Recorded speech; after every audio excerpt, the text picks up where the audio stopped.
ज्यादा कौन से वाले गप्पे लगाती हैं खवातीन। आज मैं मार्केट गई थी, आज मैं अम्मी के घर जा रही थी, रास्ते में हमारे ये चेक करें मुफ्ती साहब, ये पनाहगाह बनाई है तौंसा की, ये सलाबतगान के लिए नहीं खोली गई है।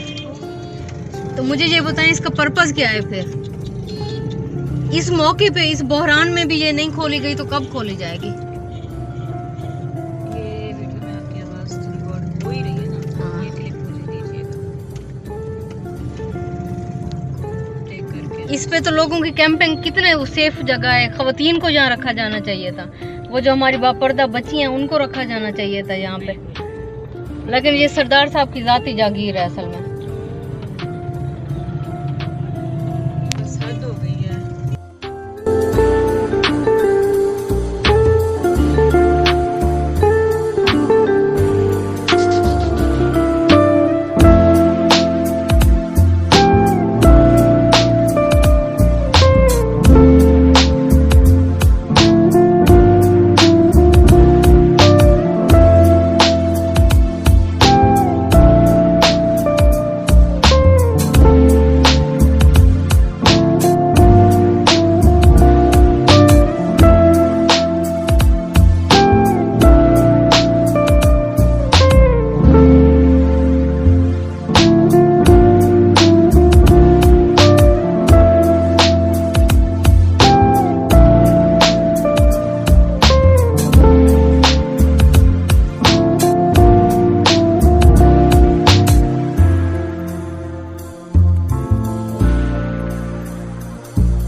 ये बनाओ 15 16 हाँ कितनी हो 16 पक्के 16 कितनी है ठीक है